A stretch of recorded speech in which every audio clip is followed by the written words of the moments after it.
Hello, I'm Grace, and today we are with someone who planted the first seed of what would become Ons.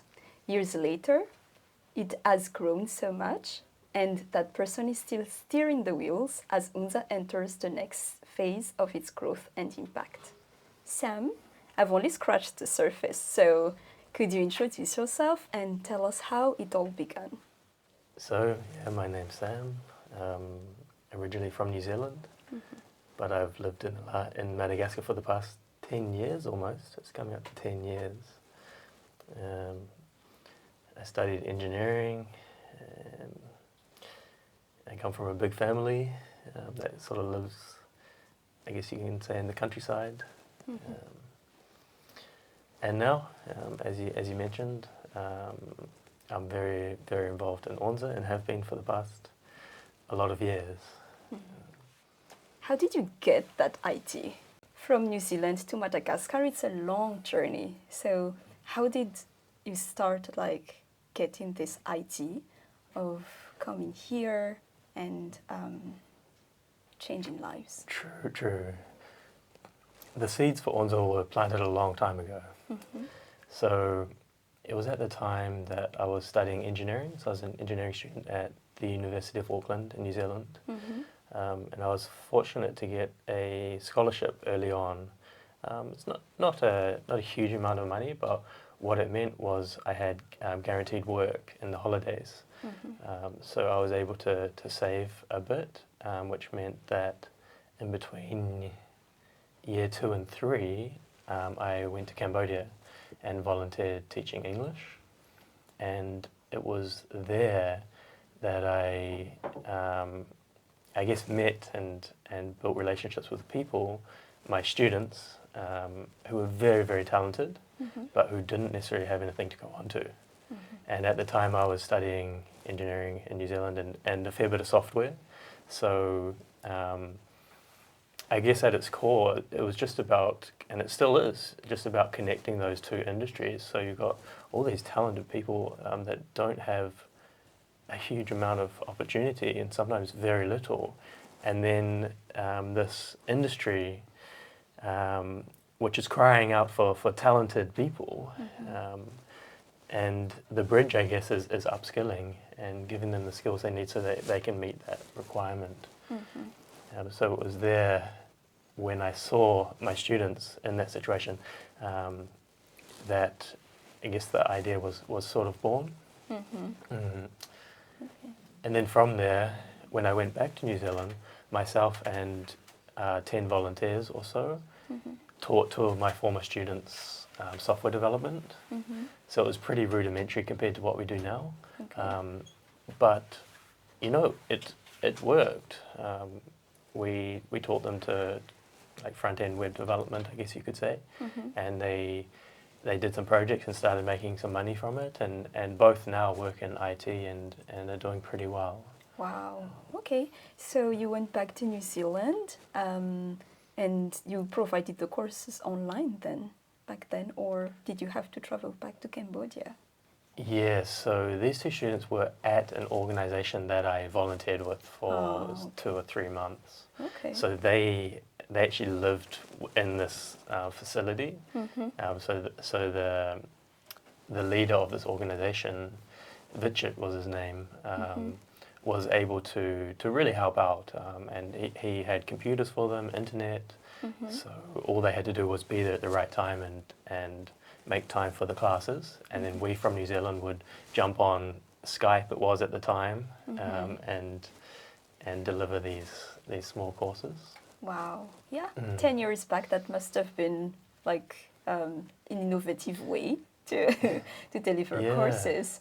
Okay. And as an engineering student, what made the shift, let's say, in your brain to choose to keep on working on this project? So my path has strangely always been quite clear. When I was in school, I always wanted to study engineering, and I knew that was the fit because that's where my skills lay. Like when it came to a lot of subjects, I wasn't exceptional But when it came to maths and physics and this kind of thing, I was very much at home and I loved it. So in that sense, the path was clear. But then another path that I think was also really clear is I wanted to use my career to serve people. And as I grew on, I think that meant addressing the huge inequality in this world, you know, especially if you look from a global perspective. You've got places where even the most talented young people, like Madagascar, can't even finish high school sometimes, you know, and that talent's just wasted. So I guess at the core of it is addressing that inequality. And then those two things, many people, I guess, separate them a lot. So engineering plus helping others through something like Onja. But actually, I think they pair beautifully. And I think a lot of the reason why Onja has done well in certain aspects is due to engineering thinking and a very logical and thorough approach to everything. And that's the beauty with something like engineering, is you can actually apply it, that way of thinking, to an enormous amount of not just social impact activities, but really anything in this world. And I say engineering, but physics and mathematics, these STEM, I guess you could say, is the more correct way to think about it. So can you tell me why you chose Madagascar as the place to launch this IT and to bring this IT to life? Sure. We started in Cambodia, but this may also kind of align with the engineering STEM thinking approach. But in my mind, there's no reason we should only consider Cambodia because I happened to volunteer there for 3 months, right? So just step back and say, okay, so we've got this model that looks like it could be very impactful. Where should we be doing it to have the most impact? And I think that's actually a very important question to ask, because especially at that time, especially back in that time, it's very important to choose the right place, because actually the majority of places, it probably wouldn't work so well. But in a handful of places, it'll work absolutely beautifully, like it has in Madagascar, obviously. So at that stage, I did a whole lot of research. And at this point in my life, I'd just finished university and was now working at one of New Zealand's biggest companies, as a healthcare company, as a operations engineer, they call it. But I had that, but also Onja was still a huge focus for me, and really what I wanted to be doing. So I spent a huge amount of time on Onja while working to support myself, and that was a tough time because already a full-time job, 40 hours a week, plus actually needing to make real progress on Onja. I had very, very little time for anything else. So the research that was done considered a whole host of indicators, if you like. The things like how great the need is in the nation, like how poor it is, which is probably a fairly good representation of how many brilliant young people can't get the education they need. But also things like infrastructure. So for Onja to work, we need internet that is good enough.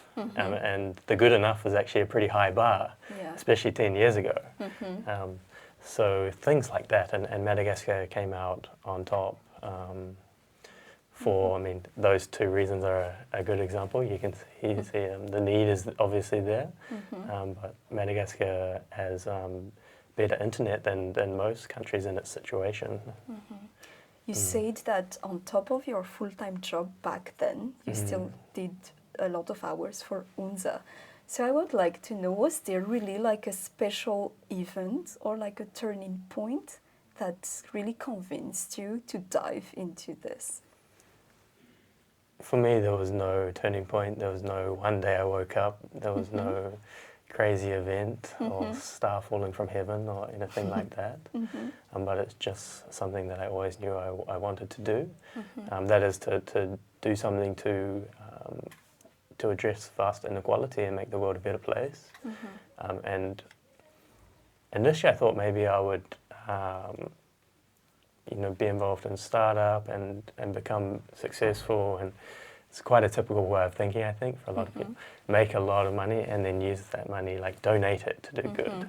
But then Onja came up and I could see you can kind of cut out that whole process and just jump straight to the having impact and making something good. And now looking back, I see that that is a much better approach as well. Because even if you have, we see, we live in Madagascar, you see organizations that have a huge pile of gold doing projects here and there, the impact is often very questionable, right? Whereas with Onja, we've had to hustle from day one and earn our bread from the start.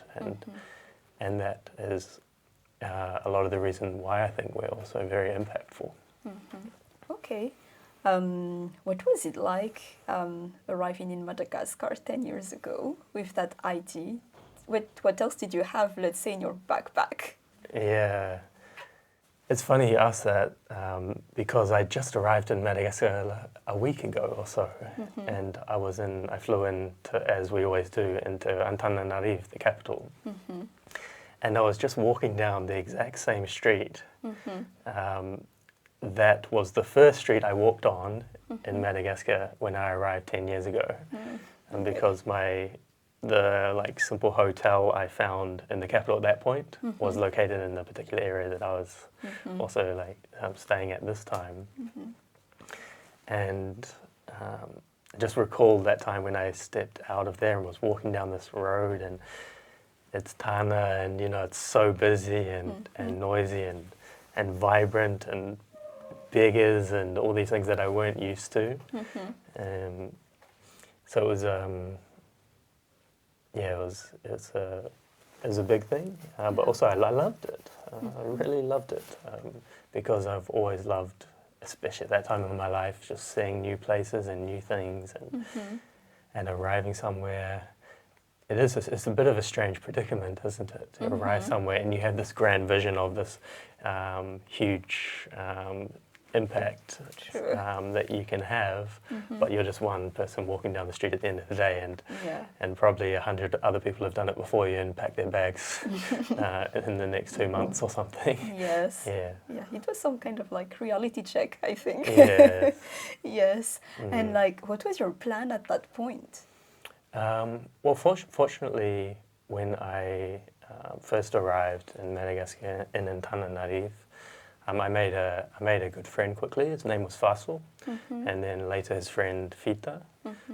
So that was really key, just having someone, his family that I just went to every day, and he was amazing actually. Just come with me, and just introduced me to the city with a lot of patience and started to teach me a little bit of Malagasy. We sat down and he'd teach me Malagasy and I'd teach him, improve his English, which was already amazing. So that was really a beautiful welcoming, I guess, having those friends very quickly. Yes. And they're wonderful people. To this day, don't meet many people like that. All right. Yeah. That's one of the things, when you come to a new country, just connecting with the people. I think that's really useful. What happened afterward? Well, at that point, I was just got a bit sick of the city vibes, and wanted a bit of peace and quiet. So I headed to the beach.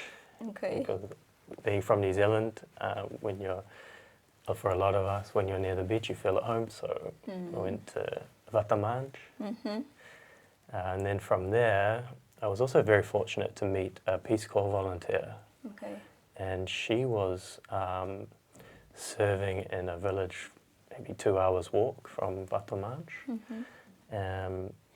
And again, it was a bit like Faso and Fita, like she just kind of invited me in. I stayed with her and she showed me her village, which was Madagascar countryside, which is a whole different thing. And having that introduction in that privy way was very, very, just so fortunate. Okay. You know, she just, and we were friends obviously, so we'd just walk around and do, you know, whatever, help her a little bit with projects, but mainly she's just showing me and advising me, I guess, and all her contacts in the village there too. Also had a lot of great ideas when I sort of told them what I wanted to do, which at that point was literally just do what she was doing, which is living in a small village. Yeah. Okay.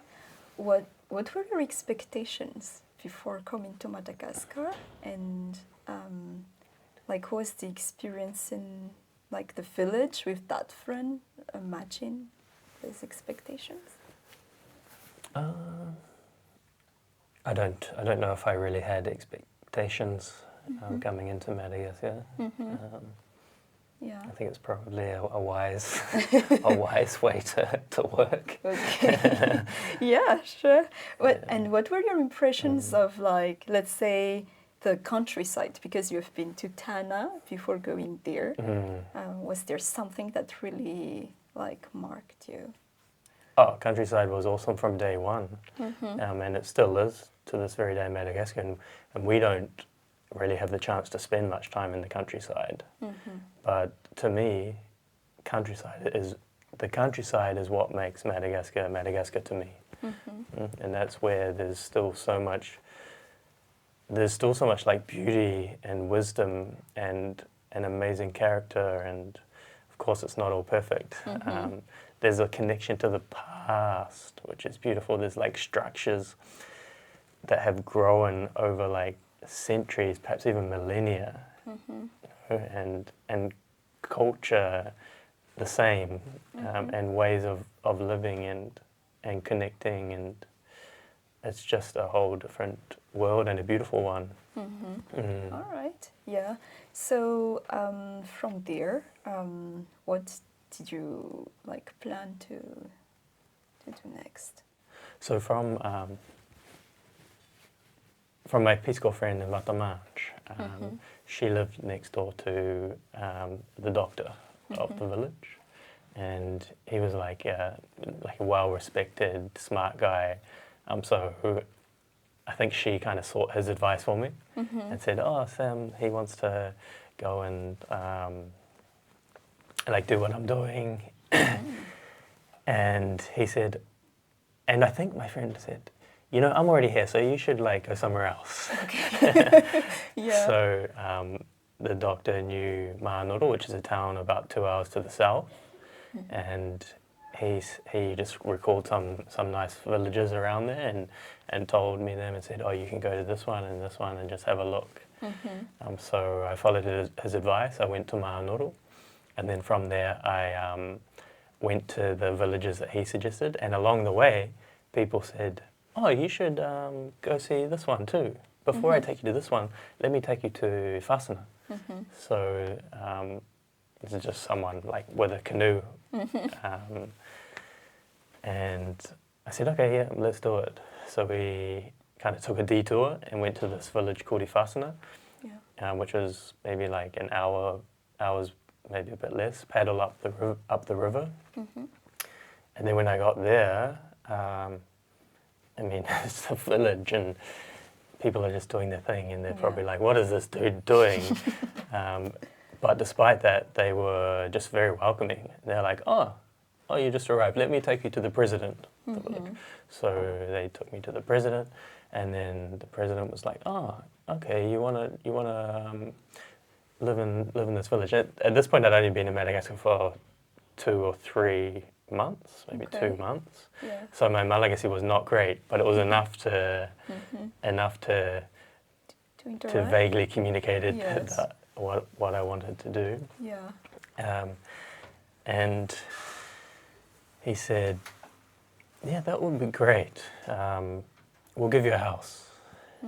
And to me, that was like, that's such a warm welcome. It's not just words. It's like, yeah, we want you to come here. Here, we'll have a house for you.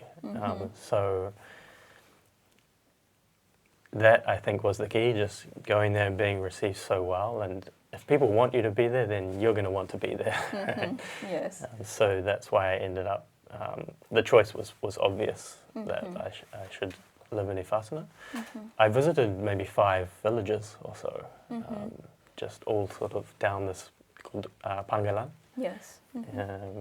Maybe 5 hours in a boat, this sort of thing. But looking back, I think it was like another blessing from God, you know, being like, this one you're not, this one you're going to be fine. True. Yeah. This one's what you need. Yeah. Yeah, it really like reminds me of the warmth of the small villages in Madagascar, where everyone is just so welcoming, and even if you're just someone who has just arrived, they would provide a house, they would provide meals. And did you have to really like live with them and share their everyday lives? That's right. Imagine coming to a big city like Toamasana and meeting people and saying, hey, I want to live here and do this. No one's going to say, oh, come stay in my house. Here, are you hungry? You know, Yes.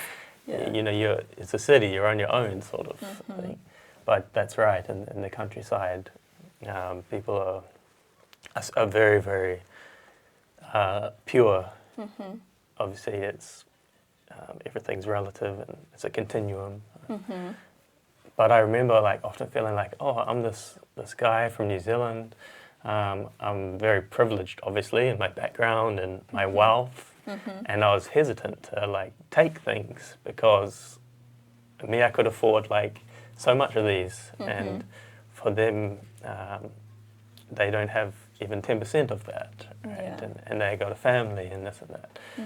But then eventually I kind of realized that's not the best approach. And I was walking past someone's house once, and she said, come and eat, and I said, enjoy. And she kind of just like expressed her disappointment a bit. It was like, I always ask you never come and eat. And then I said, okay, I'll come and eat. Yeah. You know? And she was happy because I mean, we, just like her, we also get joy from serving others, right? And she does too. So it's not all about how much money you have and how much money someone else has, right? Yes. At that point, how did your days look like? And were there some, I would say, like valuable lessons that you got from these days that you're still really like, that have proven useful until now? So I lived in this small village called Ifasana for about a year. My daily life there was awesome. To this day, I think it'll always be one of the most special things I've ever done. There was definitely some tough times, but those were far outweighed by just the amazingness of the place and the community and being part of it. My daily life might be, generally I'd wake up and there's a family close by who I joined for meals, so I didn't have to cook every meal, which would be almost life in itself, you know. So I joined them for breakfast, and then I'd often go to the farms because I liked it, and it's also a good chance to learn Malagasy, improve Malagasy, but also to just like connect, I guess, with others. And it seems like all the time I would be doing mangesa. Mangesa is like the planting of the rice. And I did all of the stages, but mainly I did mangesa. And I never really knew like why I was always doing that. People were always like, yeah, come do this with me. And I was like, I always wanted to do what's called whawhatra. which is like, with a knife and like turning over the land. Yes. So I did that maybe only once or twice because I always ask people. So my friend invited me to do it. And I was very proud of myself because I could keep up with everyone. And people expect, most foreigners that come here, they like can't do any of that. But for me, I pride myself on it because I also love sports and this kind of thing. So farming is a bit like that. So people are always surprised, like, oh, we taught him and he can do it, Yeah. But later on, I think I realized, like, kind of years later, that the reason they did that is to they were looking after me. Because when you're doing farfetch'er, it's not like hugely dangerous, but sometimes things happen, like you hit a rock, your knife bounces up, you lose your finger, like these things happen. So I think they were just sort of like, we don't want An accident to happen. Yeah, my Malagasy name's Tuki. So if you go to my village, Tuki, we don't want to like Tuki to cut his finger off or something like that. So I think that's why they were also always like very big on me doing mangesa, which is a lot more boring, but it's also beautiful. It's also really lovely. Yeah. Okay. Other than that, my daily life would be generally in the afternoons. I'll do half a day. Most people do a full day out. I'll do half a day, then I'll be tired, and I'll work on Onja. So I'll have my phone. I had a solar panel, and I could make some progress. It might be just like applying for this and that, starting to design the aptitude exams, which we use to select students later on, this sort of thing. And in the evening, I would cook. Dinner. Mostly, I'd cook beans or something. And my house, lots of kids were always around. They used to come and give me company, which was nice, and have a laugh. So I'd just like cook outside on my charcoal stove. And people in the West might hear, they'll be like, oh, charcoal, that's tough. But actually, that's like the gentle, easy option. Like 90% of people are cooking with the cooking wood, just wood and a fire. But for me, that was a bit tough because you have to maintain the fire so carefully, like every 10 minutes or so. Whereas charcoal, you can just put it down and leave it there. Yeah, that's really like the literal meaning of stepping outside of your comfort zone, I would say. Even the pace of life, what you experience is like, it must have been really different from New Zealand. And like, what were some like valuable lessons that you learned from that part that you carried on for like building Onja later on? Yeah, funnily enough, actually, that kind of lifestyle was almost in my comfort zone. Like I really love to be outside and manual work and this kind of thing. Maybe I'd get sick of it after a long time, but I really, really enjoyed that sort of thing and learning new skills. Like I loved like just being in the bush and adventure. If you want to learn like survival skills, there is no better place to go than Madagascar countryside. Like people are just amazing. You know, if there's like an apocalypse, then Madagascar countryside is probably not a bad place to be.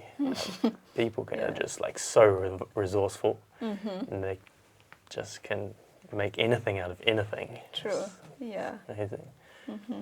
Okay, so why did you decide to live in the countryside? I think if you're coming to a whole new country or place that's not your own, you need to understand that place and the community of people that you want to serve before you can do anything. And I think that's very, very important, that it's worth taking a lot of time to do it and get it right. And that's if you're going to be leading and it's establishing something. So that's the reason why I wanted to and why I did live in the countryside for a year. Okay. Yes, and can you share like maybe just one or two like learnings that you got from that experience? In Ifasana, I learned so much. It's hard to distill these learnings into a small number of things.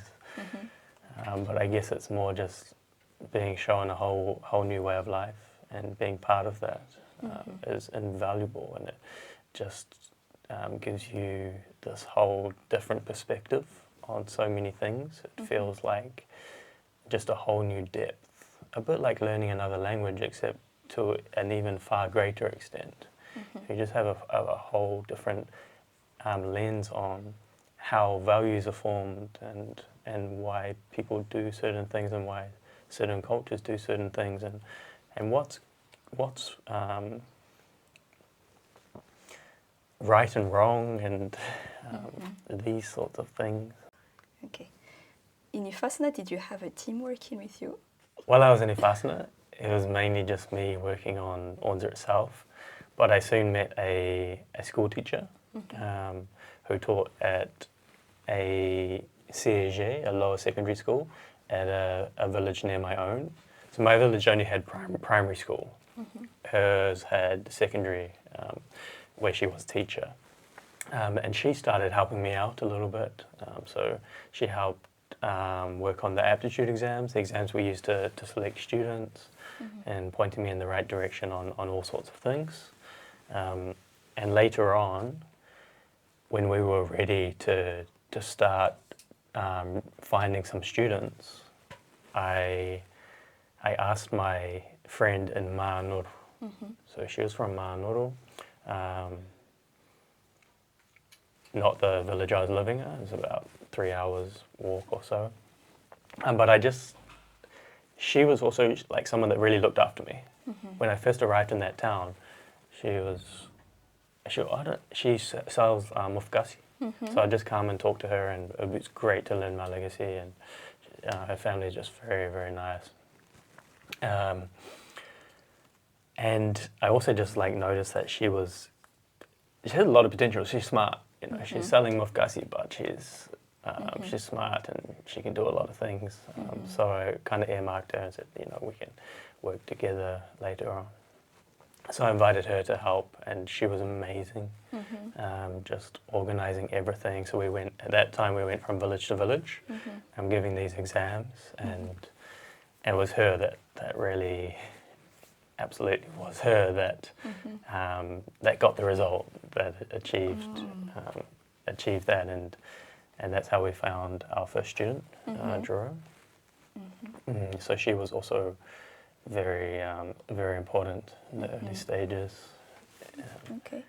If I follow along the story, we are like, how long did you stay in Ifasana? We were like around maybe like a year in Madagascar at this point, right? Yeah, that's right. 1 year in Ifasana. Yes. Yeah. And like, how did you pay for all of this? Like, it's a year.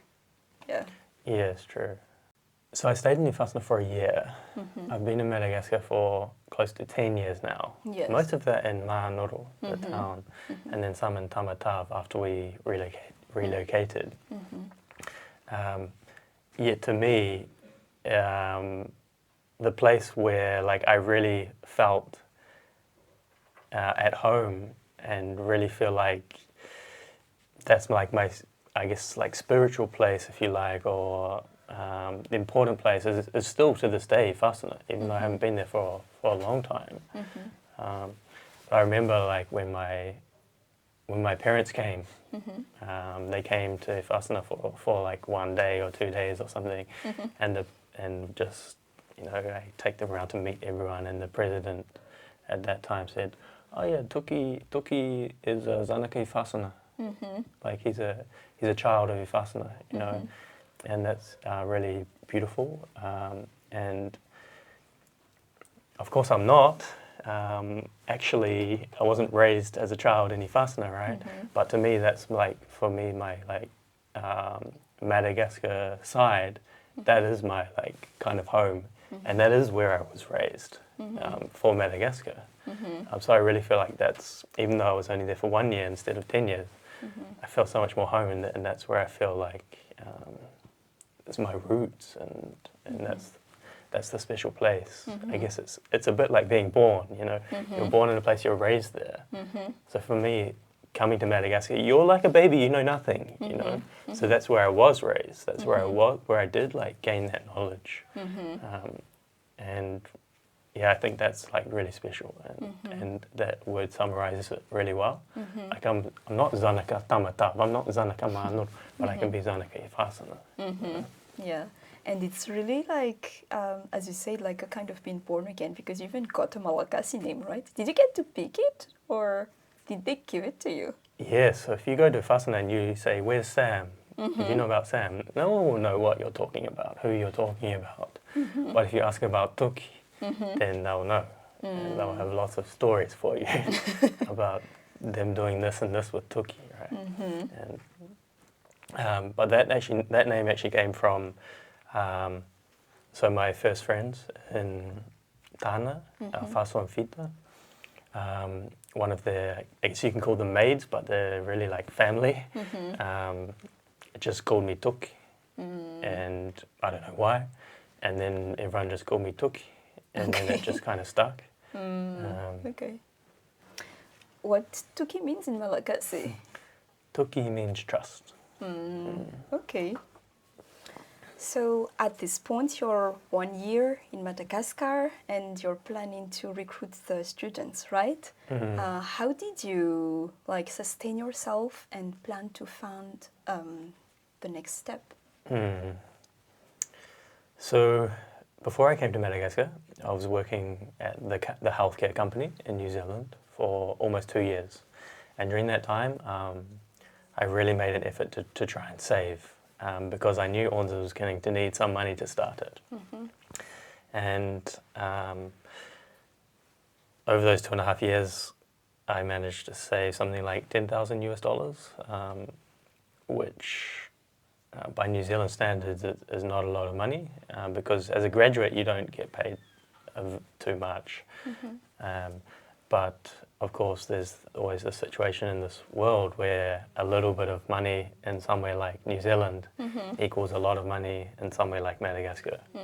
So that 10,000 was really crucial, but it got burned through a little bit quickly because I had to do visa runs. So the only visa I could get was 3 months, and then another 3 months, and then another 3 months, and then another 3 months. So your choices are like do corruption or pay the money and fly out of the country. And of course, coming to start something social, you want to avoid corruption. So I was flying out of the country every 3 months, which was kind of in a way nice, because coming to Madagascar is so new, right? So having a little break can help, but it costs a lot of money because Madagascar is an island. So you fly to Mauritius, that's already something like $1,000 there and back. So I went to Mauritius a couple of times, I went to Kenya once, and that got through a lot of it. And fortunately, after 3 runs, we were registered here and could get me a visa through Onja. But it wasn't just those, there's a lot of, obviously, life as well, costs money. And then you're right, once we start actually working on Onja, it's not just about supporting my life, we need money for that too. Yes. So we just used the savings that I had. And I was living very frugally, obviously, like in the countryside, life is frugal. You can't spend a lot of money even if you want to, you know. And then when I was in the towns and city, I was like being very frugal, very conscious that money is very valuable for something like Onja. So we used that money to get things going and to do that first recruitment and everything, pay people a little bit here and there. But that money, as I was saying, I can't remember when it came to an end, but it might be after a year and a half or so. So there's 2 things there. There's my life plus Onja. And actually the two things are kind of together, because all the money I have, I spend it on Onja anyway at that point. So I was very, very fortunate to have people that would help me out sometimes.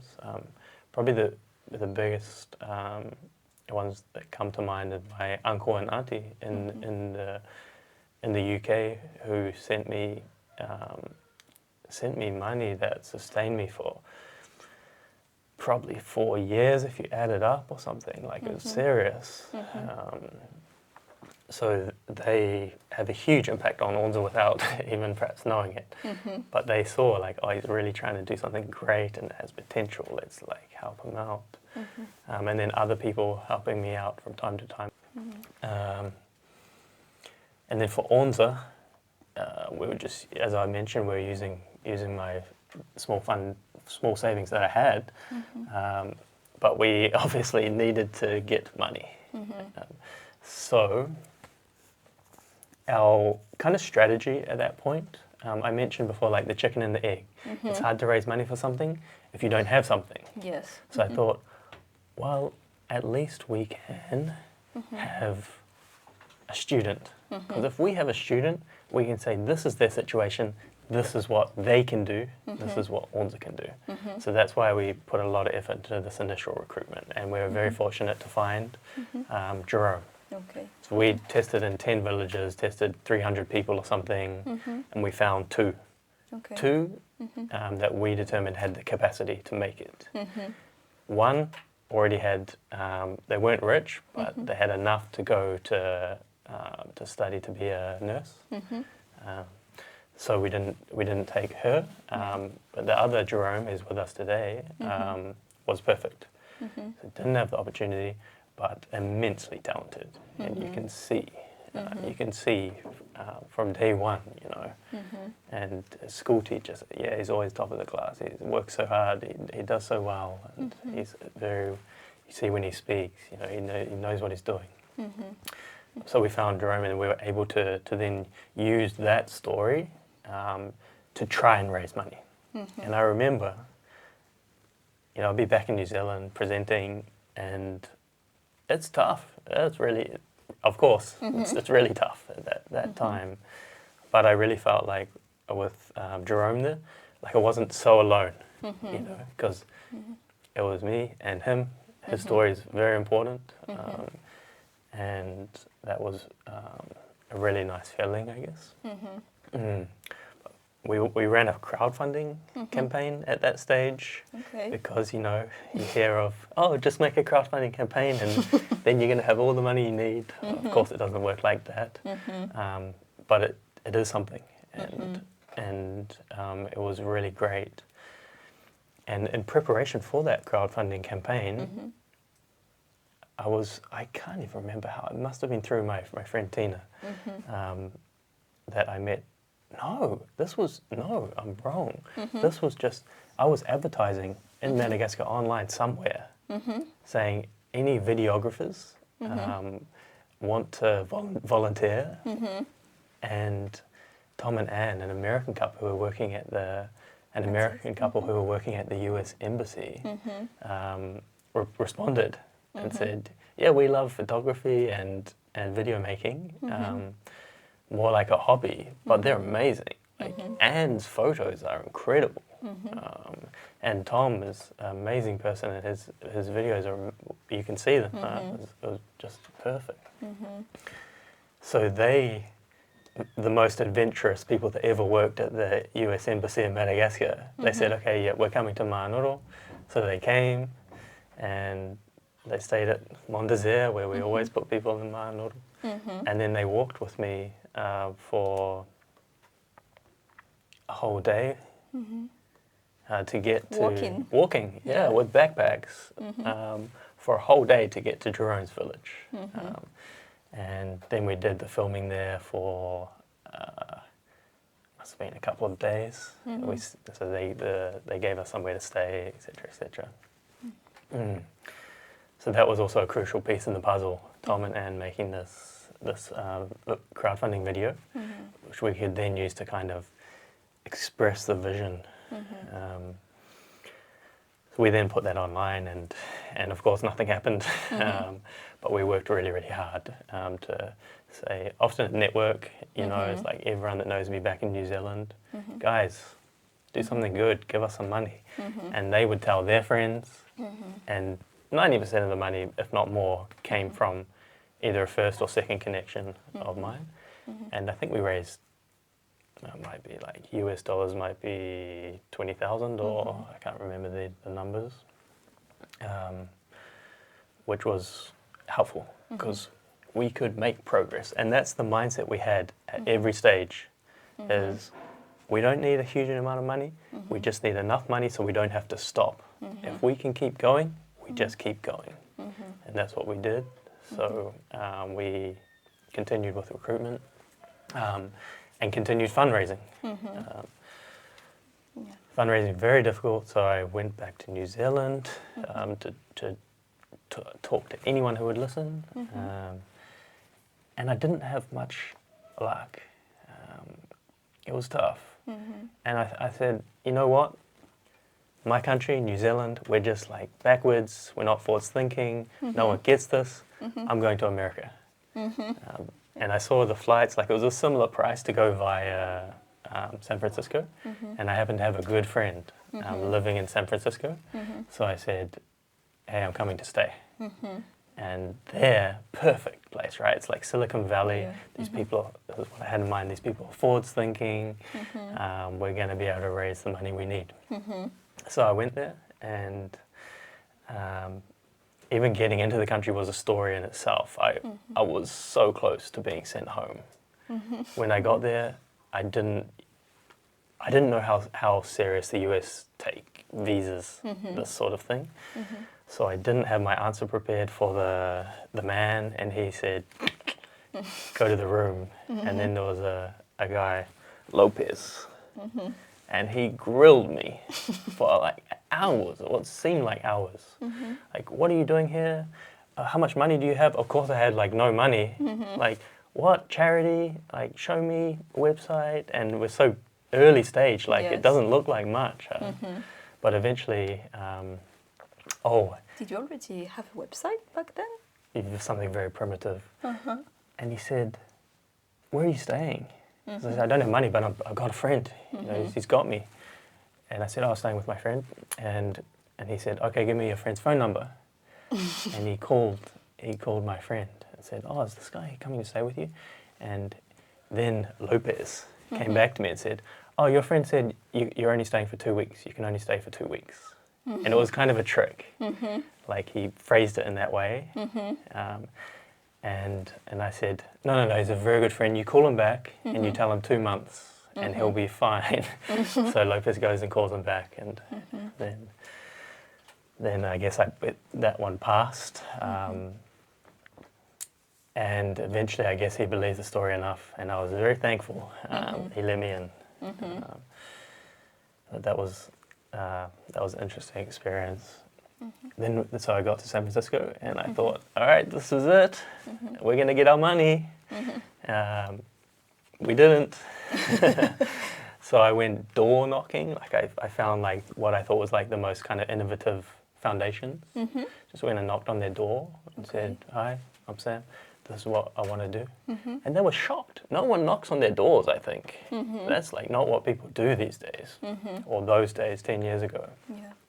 But most of them at least invited me in and had a conversation, which I'm very appreciative of. And I remember one of them, so I was waiting in this living room thing, I don't know what you would call it, like reception, sorry.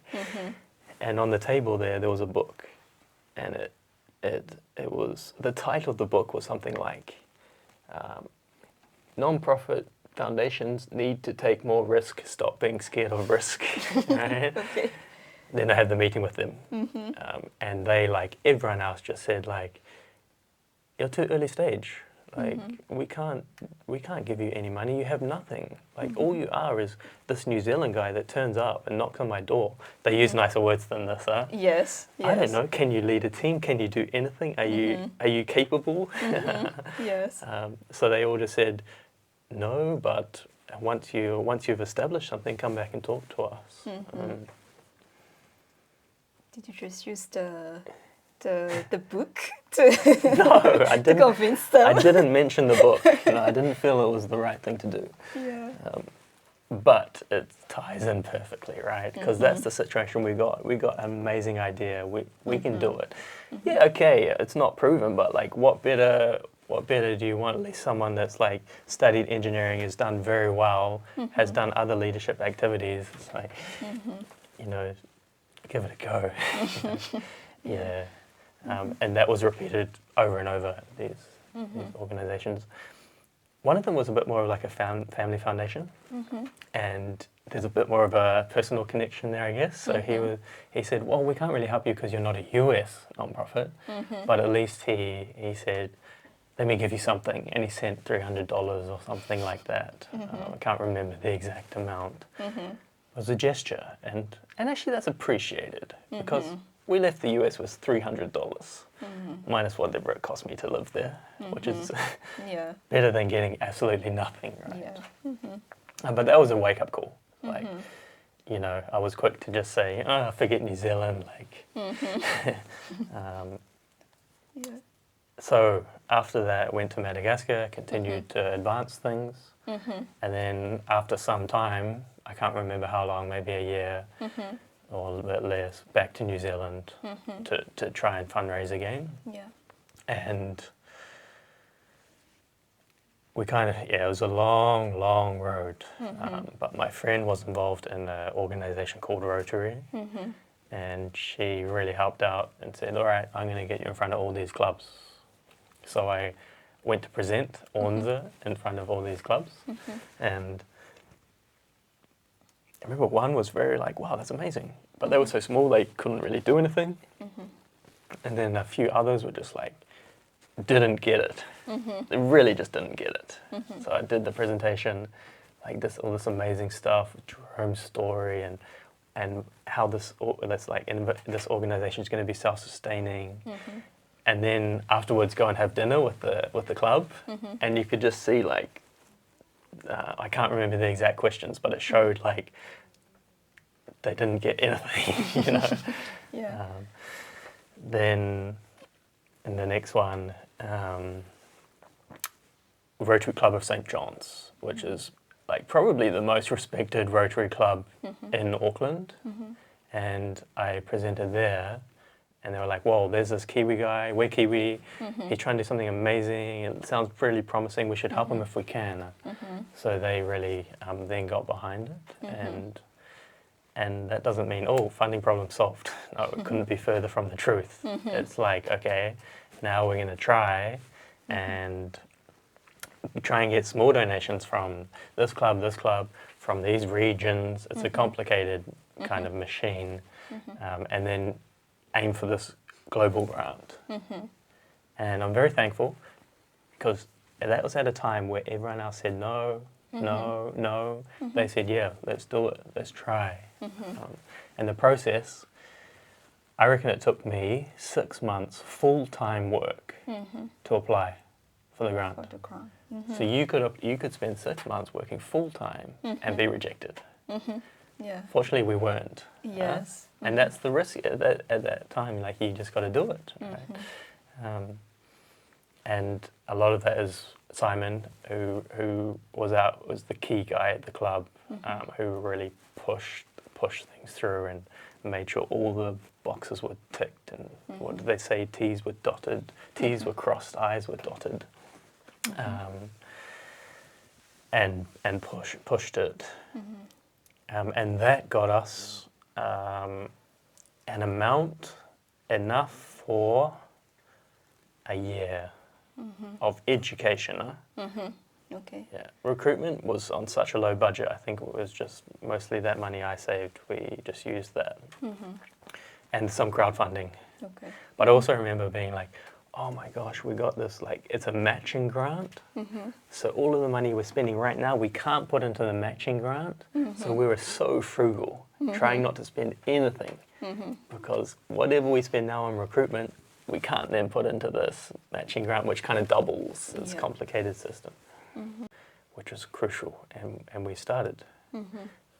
But at the same time, we were far from safe, because if you've got a year and a bit, but the training takes at least 2 years, it might be a very sad story where you run out of money and that's it, right? So that was always at the back of my mind, like, we've got to get more. If we don't, we're stuffed, right? And at the same time, personally, all these years was a struggle for me, because that grant said you can't have any salary, you can't have nothing. That's just part of their terms or whatever. So still relying on, like I mentioned, my family and that to sustain me. And yeah, we had a year, and then we applied for another grant through that same process. And fortunately,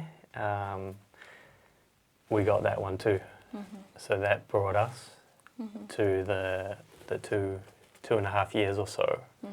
And by that time, our fastest students were ready to work, or getting ready to work. So obviously, once we get enough students into work, we don't need funding, because we've got that self-sustaining model. So it was very, very good to get to that stage. Okay, so let's circle back a little bit to the recruitment phase. What was the approach on, like, where to go and, like, who to look for? Recruitment of students. Yes, recruitment of students. Yeah, so the very initial recruitment where we found Jerome, we were just walking into villages. We were walking to villages saying, hey, do you want an opportunity for a great job? Take this test. And we even said, like, there's a very low chance you're going to pass. But for those small percentage that do, could be an opportunity of a lifetime. So we went to village to village and just administered this test to whoever would take it. And, we'd get people come in and, like, can't really write their name. And they're obviously drunk coming to the test. But then you get a few that are really great too. And also during this testing, village to village, it's very countryside. So it's a beautiful experience. I remember one village there. These are all villages not too far from my own, from Ifasana. One village with this very, like, beautiful spring water, like washing, just like swimming in that was amazing. And hospitality, one village in particular, they just, like, took us in and were, like, cooking and really looking after us, which is really beautiful.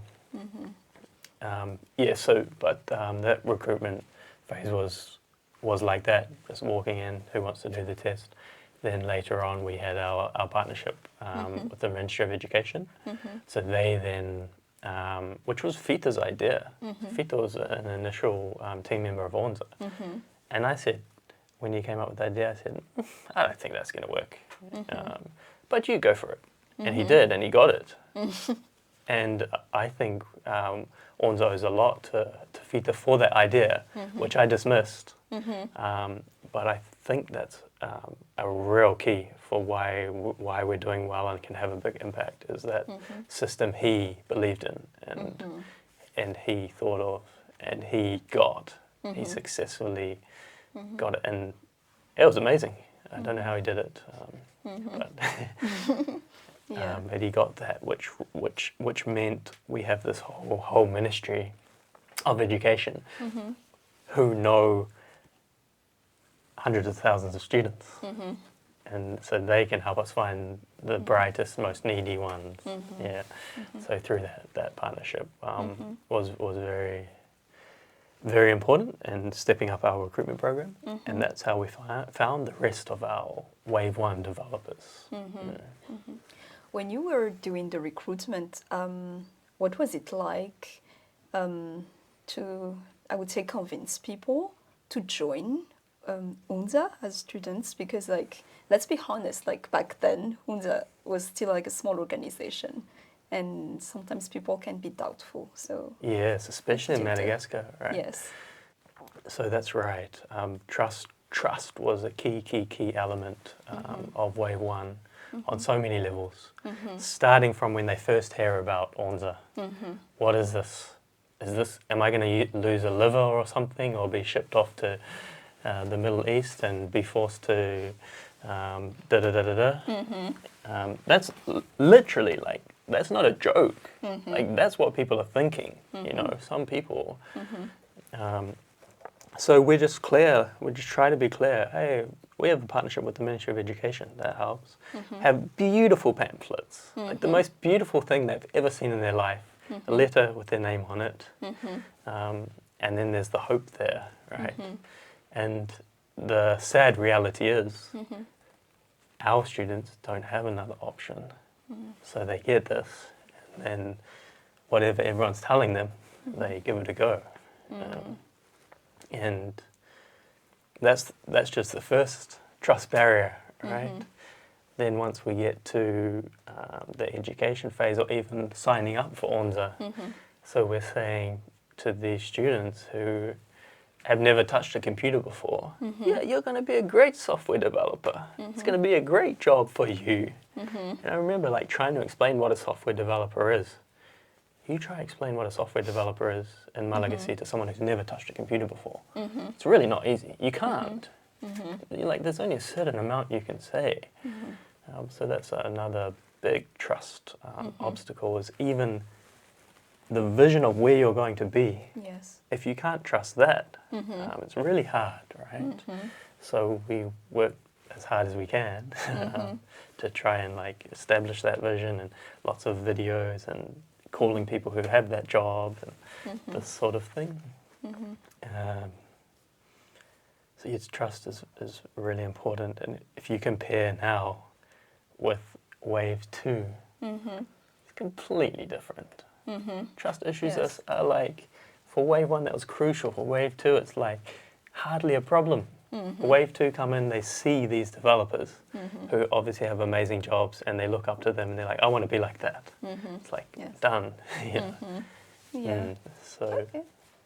Yeah, in like how many students did you were first in the first pool during the recruitment? Depends how you.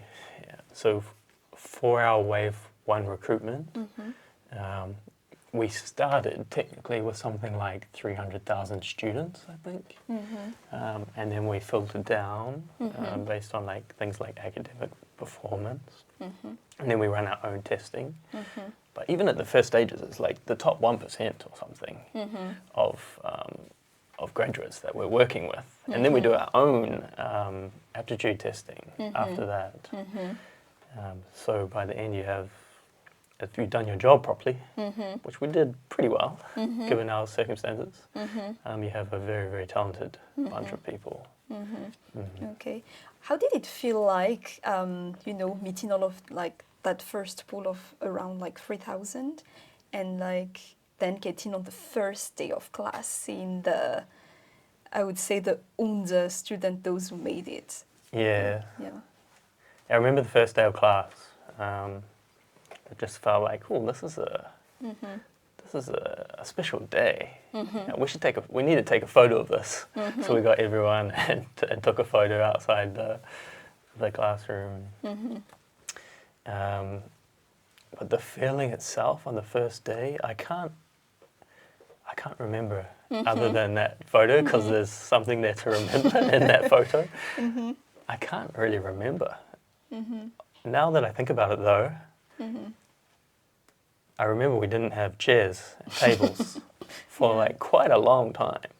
And we were hustling. We were putting pressure on, like, let's just start on this date. We're starting on this date, no matter what. So we started, and it was literally like tapatsi on the ground. And we didn't have any desk for like a week. Students were working on the ground. You know? And then after a week we had desks, but it wasn't enough. So it was like one desk like this, and there was 4 students on it. Fortunately at that time, like, they could actually fit. You try and make them fit now. No way. Yeah. And then after another couple of weeks, we had enough. So it was like 2 each. Yeah. at that point, like, what? How does the team look like? How big was the team? Very small. Yeah, so at that point we have like shoestring budget and the tiniest team you can imagine. But it's also a very, very key aspect to Onja is that initial team. I call them Onja's angels. Onja's angels. We had Mitansoa and Rina, who both essentially came through my friend, my good friend Tina here, who's leads Teach for Madagascar. And you know, when you're in the situation, you don't recognize how valuable something is. Only after many years later, you're like, oh my gosh, how that's like not left a chance. Like we had Mitansoa and Rina. I didn't know at the time, but like they're like top that we could possibly ask for, you know, and they were getting paid nothing. Okay, not nothing, but tiny, right? And they were there, and they did it. So it was Mitansoa, who was our key English teacher, and then we had Izzy as well, who was our volunteer from the UK. And then Rena did operations. So she was in your role for many years when things were very, very tight. So, yeah, Mitanso and Rena were just, they really were Onja's angels because without them, how would it look? Doing also a lot of like trials and testings along the way. Yeah. What was it like really training the first wave? Yeah, so the education phase of wave one was a journey. And I think we're all looking, all of us, Mitanso, Rena, myself, and all of our devs are looking at wave two and just being like, wow, like really impressive, firstly, the students, like their growth is just incredible. And then the peace of the whole thing, like the peacefulness and like the smoothness of it all is just unbelievable. You know, wave one, we were just like, we got the key things right, but we were like all over the place. Like had an exam after a few weeks and we're like, oh, this is not good enough. We've got to like, we're not going to meet our target. We've got to like study at night and we had all these little problems. Oh, we've got to walk the girls home. So the boys and I would walk the girls to their accommodation every night and come back. And there's all these, and I mean, that's the least of what I could say about the drama. We'd had so many huge obstacles. And we survived, but yeah, it was a huge journey. To be honest, I wouldn't want to do it again, but I also wouldn't replace it for anything. Yeah, and the survivors, if you like, that's a bad way of putting it. Like if you think with wave one, we started with something like 28 students. And as I mentioned, it wasn't so smooth, and it's not our fault. That was just when you're with those resources and you haven't done it before. Like that's what you can expect. But how many developers? We got 19. Yes. So a lot didn't make it, and a lot of that comes back to the trust element. So if people can't believe that they're going to be that, they're not going to be able to sustain and work themselves hard to get there, right? And then other things on our side, like making sure we have the right students. Like at that time, I had an idea of what we were looking for, and I would say it's 60% right, 40% not right. You know, so that 40% of my in estimation also contributed to that. But yes, wave one having these developers, and I think all of us just like kind of don't need to mention it, we don't need to talk about it, but we know we've been through a lot. That's not just the teaching side, but the students themselves been through a huge amount all together. and that's special, huh? Something that like doesn't leave and unites us. And As you said, it's really about like trusting the vision that is shared. I'm just curious now, like, can you tell me how you explained to them what it would be like being a software developer? I guess at the end of the day, we just told them it's going to be a good job. Like, this is what we sort of found is that most students that we're working with, they're realistic. So they're thinking, well, this is my situation at most. I can expect to be this, huh? And we're saying, like, forget that. You're going to here, you know? Yeah. So that in itself is an interesting experience. But I think, to be honest, I think you can ask developers, but I don't think many truly believed that they're going to make it there. It was me that believed that I was like, yeah, they can make it there, because that's not because I'm great, but that's because I know both worlds. Like, I know enough about their world from living in Ifasana, and then I know the professional world from, you know, my education, etc., etc. And I knew, hey, they're talented. If they work hard, they can get there. So I like full-hearted believed that, and that was, I think, really important to getting them there. And slowly you see, you know, the first doubt was like, can we actually learn English in a year? Like, that's a valid doubt. Like, you look around this world, you try and find an organization that brings students from 0 English level, essentially, to B2, C1 in 1 year. Onja does it. Who else does it? Like, I don't know one. Like, it's learning, like, to be very fluent in 1 year like that. Big challenge, right? Yes. And the question was, can we do it? And even for that one, I was like, we'll try our best, right? Yes. And so we push, and they did it, you know. And that, I think, was, if I had one, like, advice for someone doing something like Wave 1, is expectations. Like, especially when you're working with such talented students. You know, a lot of people, I think, look at them and they're like, kind of categorize them. Oh, they're from that background, they're poor, like, they're going to get to here. But, like, forget that. Like, just consider the raw elements that go into the equation. Brilliance, hard work. They can make it really far. But only if they have expectations to meet. So the key was, I think, for me, never dropping the expectation. Like, you're brilliant. You can make it here, no less. You should make it there. You know? And I think that that's a key differentiator for Onja, and is crucial for making sure students do the best they can. Yes.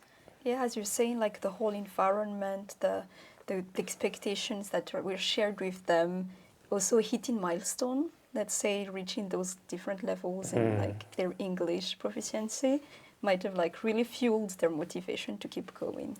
Yes.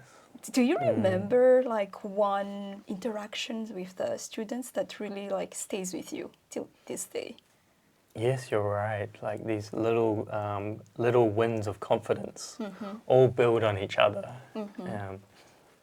So initial one might even consider our wave 2 now. We just had the the opening ceremony, and I think it was Naomi did a speech. Yes.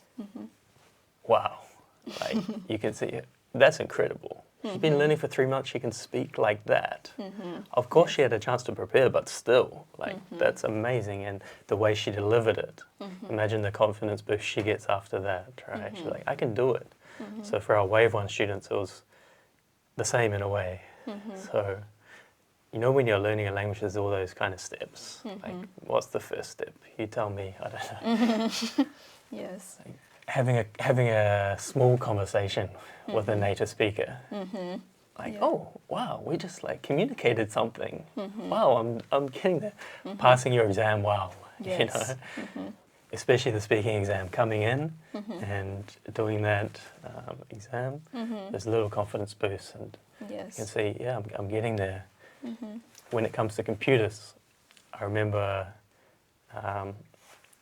one student saying, I was just like typing something, wow, you can type so fast. I'm like, I'm not a fast typer. You know? Yes. Or when they first started software development, I really took the opportunity to try and keep up for as long as I could. So I like helped them for maybe 1 or 2 months, maybe not even that long. And they're like, "Wow, you know, you're really good, Sam. Like, you can really like do these things." And then after 6 months, they joke about it because I didn't know what they were doing, because they were much more advanced than me with front end software development by then. And I always used to say, "Yeah, but remember when I was teaching you and you thought I was so great? Don't forget it." Yeah. How did it feel? Were you there when they deployed their first app or website? Yeah. What was the, I don't know, the feeling in the room? Yeah, I guess for the students that would be Yeah. very cool, seeing something you've made on the screen, and definitely the projects as they go along. But for me, there's one time that really stands out, and that is after students were trained, if you like life is a journey, right? Always learning. But after they kind of came to the end of the course, at least the fastest learning ones, we're looking for work for them, trying to place them in roles. That in itself is a whole nother thing, and it took us a good year to, I think, find a system that worked. Because you can have a talented developer. That's not the same thing as having them in a job. And there's a gap there. It's not an easy one to connect. Yes. So I think one of the things I'll never forget is getting the first job for our first student to get a job, Sarah. And after I was talking with the company, and after the call like closed, I was just like, yes. Yeah, we made it. Yeah. And I think someone a long time after that, one of the devs said, "You must have felt really good, you know, when Sarah got that first job." And I said, "Yeah, I really did. Like that was a very special day." And also having Sarah herself. Again, it's like trust and belief, because I knew like Sarah is just brilliant. You know, like what did they say? It takes you have to hear a word 7 times to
So now that like you got your first developer working, right?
That's a huge question. And I think probably a lot of us wonder that. And often, you know, when someone new joins us to work at Onja, it's common that they say that, right? Yes. They're like, oh, this is great. Why aren't there more things like this, by the way? You know? And who knows the answer? But I suspect there's a few things. And one of those things, I think, is two things that need to be paired, but in this world are very rarely paired. So the first is like the soft charity, if you like, oh, someone needs help. I'm saying it in a bad way. It's a good thing, right? Like, someone needs help, let's help them. Like, let's have a big heart, let's feel, and let's serve them, and let's make their life better and be beautiful. People do that. They do that. And for Onja, you need a lot of that. Then the second thing is business excellence. Business excellence is being tough when you need to, being realistic, looking at the bottom line. It's motivating people. It's the tough discussions. It's terminating people. You know, it's pushing. It's really pushing and being ruthless about pursuing a goal. Those are the two things. And for something like Onja, you have to pair those. Like, you have to pair them really nicely. And from what I can see, there's many organizations and people that do the first one alone. And then there's many that do the second one alone. But doing those two together well, like to the extent of those other people that do them alone well, is very rare. But I think at Onja, that's one thing we do. Yeah, because obviously we have a lot of people with what I call the soft love, which is like the charity, like help other people aspect. But then we don't forget what I call the tough love, which a lot of social organizations do forget. The tough love is, okay, student, yeah, you need help, but you're not going to make it. So we're not taking you, or you're going home, or that's tough, right? But the reality is, it opens up a place for someone who is going to make it. You know, these kinds of things, and then on the business side too, just having that, that business knowledge and understanding to make this thing work. So I think that's one aspect of why I think there's not many things like Onja. Another one I think might be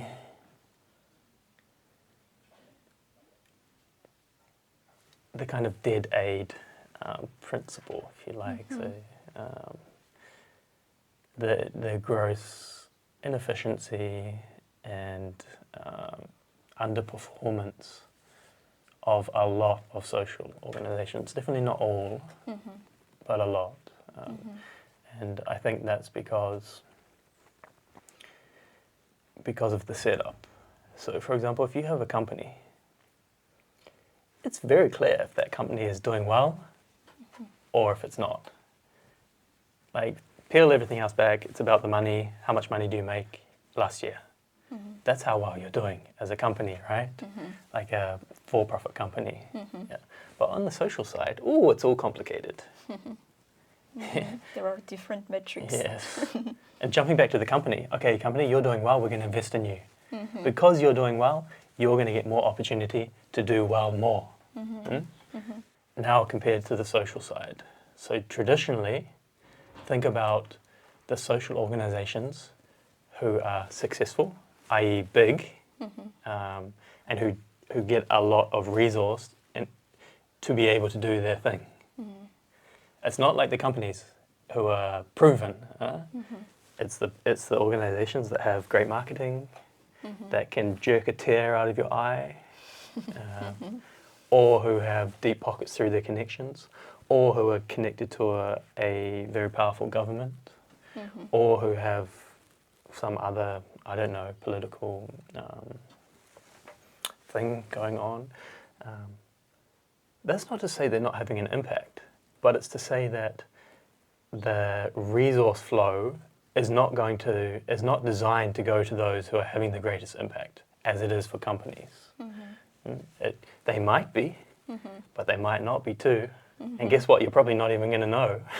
Especially if you're in the West, you're going to have no idea, because they're going to feed you whatever they want. So I think that's also a big part of it, is this whole dead aid principle. And that extends a long way, you know. Like, I've given a summary, but even like mindset, like you look at a lot of organizations, it's very different from a Malagasy perspective and from a Western perspective. But I'm saying from the Western perspective, like people coming in, and you hear them saying things like, you know, oh, you know, these people are so poor, we could never ask anything of them. You know, we just serve them. Like, you compare that to Onja. Like, yeah, you're poor, but you're brilliant, and you're going to make this organization go, and you're going to bring the opportunity to the next person, you know? That requires, like, the right mindset, and not, like, caring that much about your social past or, like, that side of things. And I think that's why another great thing that living in Ifasna did for me. Because when I came in, I was like that, you know, in many ways. But just like living in the community, and you just realize, like, people are all the same, you know. Like, there's a lot of good people, bad people, and people want opportunity, and people that get it and people that don't, and there is nothing wrong with expecting people to do things for others. You know, I believe there's like few things you can do that are worse than just being like, this person is so poor, they shouldn't have to help anyone. You know, that's just here. Yeah, and somehow it relates to like the person in my village who was like, you never eat with me, come and eat. You know what I mean? Like, she doesn't care that much, like, that I happen to come from a place that has heaps of money. It's not that important to her, right? She just wants to, like, sit down and be human, you know? So I think it's kind of related to that too. It's just dead aid principle, I would call it. Okay. Yeah. So you've mentioned like the aspect of like doing the hard things, and like just having everyone keeping that mindset of sort of like really contributing, not just receiving. How, and I can still like really say it in the way the team is built even afterward. Like, how is Onja now compared to Onja back then? Yeah, so I talked a lot about Mitanso and Rina, Onja's angels. But there's a lot of other people who then step in, and at that time or later on, that make Onja what it is. And I kind of think that, find myself thinking that every day is like, wow, you know, this person, they're like, without them, you know, for a lot of people, you know, and everyone has this like role to play and piece in the puzzle. Like yourself, you know, you joined for quite some time ago. Ruva, well, you know, there's a lot of people that carry on, I guess, that philosophy from Mitanso and Rina. And maybe they don't have to sacrifice as much as they did back then. Maybe they don't have to take that crazy step to live in Ma'anuru and, you know, as it was before. But people are still coming in, and something we do very well at Onja, I think, to this day, is putting Onja before ourselves. And that's also, I think, something we don't probably acknowledge that much, but also a key for why we do pretty well, because people really do that well. And maybe that's even an advantage we have as a social organisation, as people like got their heart in it, and they're ready to put it before themselves. People like you know, you do that amazingly well. Okay. Yes. So we went through the the whole like discovery of Madagascar, lifestyle, recruitment, the first wave. Now the developers are working. Like Onja is like really looking at the next stage of like impact. How has your role evolved or changed across like this time? Yeah, and that's been personally such an interesting journey for me. So, you know, starting back in New Zealand when I was working for the healthcare company, plus trying to get Onja done, it was tough. Just had no time, like really tough, tired brain, trying to do this and that together, right? Always the case. Then coming to Madagascar, then my role was to live in a village for a year, like complete change of pace and everything, and yeah, just an amazing thing. I feel so fortunate to be able to have done. Then starting from there, fundraising and testing, working very hard. Like we even worked Sundays. Just every day, Saturday, Sunday, because at that stage you have no resource. You can't hire someone to do something. So like, oh, we need to do this thing. Oh, I've got to do it. We need to do this. I've got to do it. We need to do this. I just got to do it. You just have to do everything, you know, and that just takes all the time. It does have some advantages. Like in school, I mentioned like I wasn't very good at English and writing, but through Onja, my writing improved so much because I had to write a lot of stuff and it had to be decently written, otherwise people aren't going to trust it, right? So it's like the skills come. I'm still not like an amazing writer, but the difference is extraordinary. So that was a very busy time, and then, but at that time it was very busy but very free because it's just me, and then Mitanso joined. It was also very free. You know, I remember like we had this like renting this little place. Mitanso had her house, I had my house, I had another one, and we were just like, what are we doing for lunch? Oh, we just go to the market, get some soup or something. What are we doing now?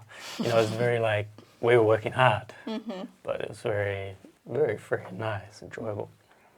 Then students arrive, your world changes because now you're responsible for everything. So freedom is, it sounds like, maybe I'm not putting it in a great way, but you're not free like that. You have to think about like, oh, what do other people think if you do this? How does that look, you know? If I go and have soup at the market, how are the students going to like that, you know? So it's more like you're community manager, if you like. You know, you've got a community to guide and lead and build trust with. But at that time, education is still crazy work. Like, again, because we're so understaffed. So Mitanso Arena and myself, like, working so much. Would often work Sundays, especially if there's Saturdays, obviously. Like, I always work Saturdays through education. But Sundays too, if it's busy. But eventually I got to the point where, you know, I'm religious. Like, you shouldn't work on Sundays. Just don't work on Sundays. No, stop working on Sundays. And that was so good. You know, I should have done that long ago. But yeah, the common theme is it's insanely hard work and a lot of hours. And then the same as getting students into work, it's the same thing. Sometimes I feel like I have more than one job, you know. So I have to do my job as Onja, but then I have to do finding developers work at the same time. You know, so they kind of took both jobs, and I remember going back to New Zealand just being so busy. You know, with the time zones like 12 midnight, 2 a.m. I've got calls with Europe to try and land jobs because there's 6 students that don't have a job. You know. So all those years, until that point, it's common theme is just like the hours and the work is so great. But at that point, somewhere there, Should also mention leadership. Once students come, the position changes completely from being technical, trying to raise money, designing this system, to one that changes to a leadership, a really leadership heavy role. Yes. Like sharing the vision. Yes. And that's completely different things. Completely different. So it's very leadership heavy, guiding and leadership management. And to a very I was talking about expectations for students. Expectations are like just as high for myself. To get that done in the situation needs to be done very well. And then moving on to finding Dev's work, and I think at about that point, it's probably about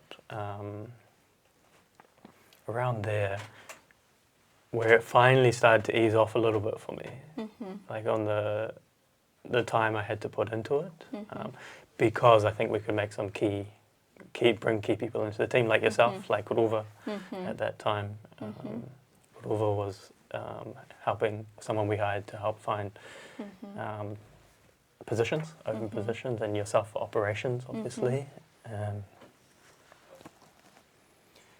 So then it quietened down slightly, but yeah.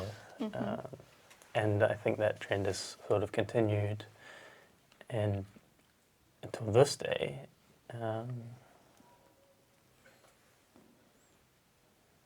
It's a nice mix now. Yeah, there's definitely a lot of leadership, but also a lot of strategy and design thinking of all of our different departments. I think it works really well in that sense, and I enjoy where we are now. Sounds quite a really interesting journey. Yes. And it's just like listening to you, it's really like wearing many hats, but then finding the right people to give that hat, and then trying a different hat, I would say. Yeah. And it's a continuous journey. So basically, it's this. This is about telling the story, right? So, what story would you tell someone that has never heard about Onja?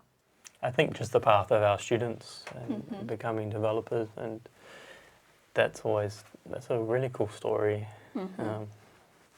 You have every student is like a movie. You have the situation, you have the dream, you have the hard work, then you have you're kind of getting there, and then you're working so hard and you get there, and then it's not quite what you seemed, what you thought it was going to be.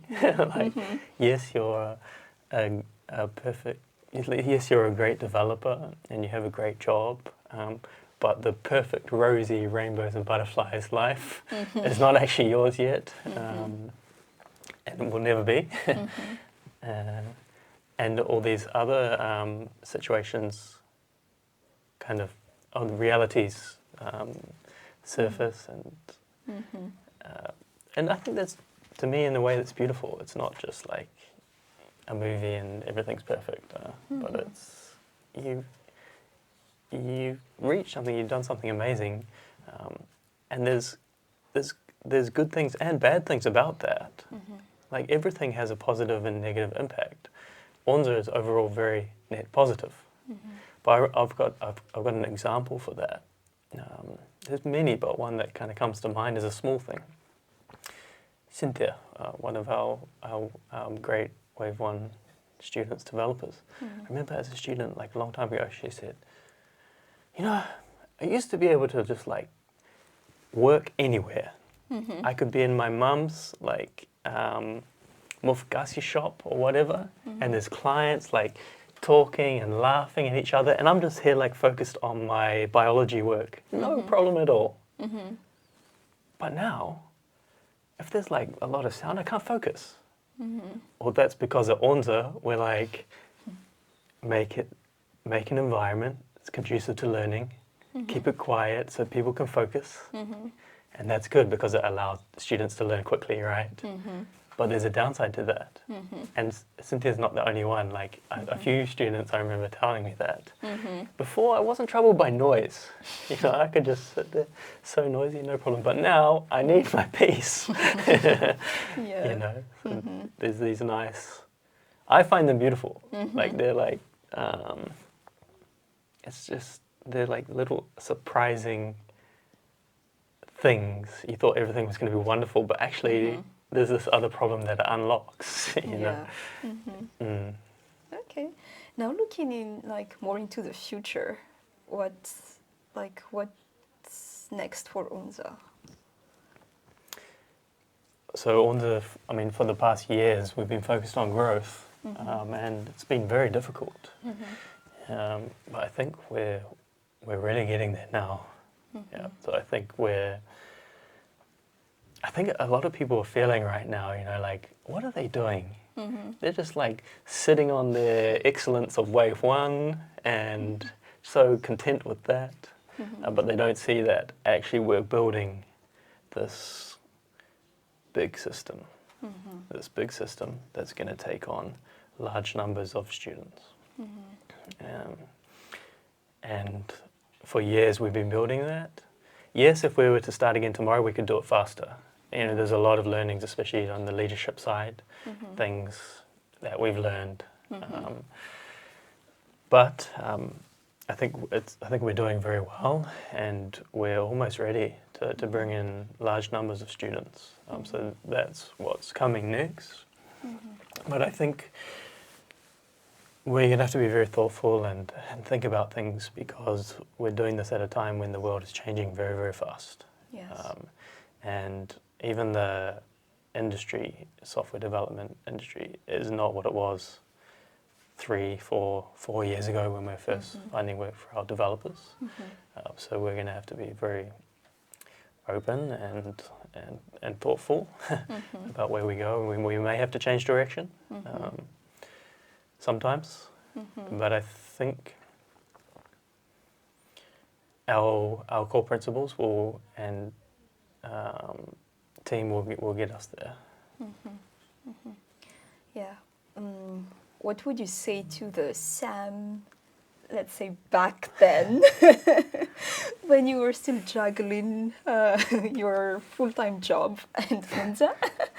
What's one piece of advice you would give him? Or to any, I would say, like visionary young people that would like to achieve something hard? I was really naive, but I think that actually helped because it made me really like believe and have something to work for. So these days, would I tell him like, hey, don't be so, you know, what about, that's not right, like, probably not. That's like, that's good. That's one of the beautiful things with youth, I think. So they don't carry all of these learnings, which can help, but but also, I mean, it's just like Cynthia's story. These learnings help, but they also have consequences. So maybe I wouldn't say too much, but let him get on. But be pretty appreciative because, like, it was hard work, you know, and I think that was good. I wouldn't want to do it again. Yes. Okay. So talking about wave one, how were things different from your expectations? Yes, I was very naive going into wave one. It's a strength and a weakness, I think. But I really, I boiled the problem down to talent plus hard work equals skills equals work. But the reality is it's not quite so linear and there's problems. Like, we're human. We're humans, huh? That means like we're not that logical. It means we don't know what the other person is thinking. It means we don't always say it, which means we develop ideas that aren't true on both sides. And we have what you can call people challenges, right? And that was a big part of what I underestimated. So a lot of it, things didn't go wrong for the reasons I thought they might. It's things that just at that time came out of nowhere. I'm like, whoa, what? Is that really? What? No way. Now we know, we're ready for it. We address it before it even happens. But I guess, yes, that would probably be the way to summarize it. Would be just people and their ambitions and beliefs and trust and those sorts of things. More on a positive side, like were there things that you didn't expect would happen but actually happened? Yes, absolutely, and that's right. On the things, some things that I didn't expect to happen with Wave 1 that did is like how tight the community is. Because coming from New Zealand, like communities aren't tight like that, you know. But for Wave 1, like you look at the boys, they're like brothers, you know. If one of them has whatever, they're just staying in the other one's house and the other one's moved somewhere, you know. That's really cool. Yeah. So just to wrap up everything, like what do you hope as like Onja will achieve in the next, in the years to come? It's a very tough question. I know, like our model is so strong, and it can really grow the same impact to a huge number of people.